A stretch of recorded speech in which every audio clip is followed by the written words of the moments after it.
Алексей, демонстрирую.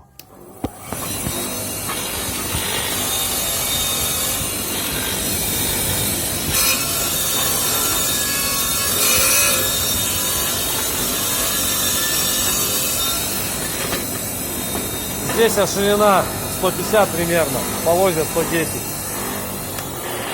Это вот ваш станочек, который я на травку готовлю. Ну вот она почистила ее. Станочек я вам сейчас упакую. Вот почистил, еще раз показываю.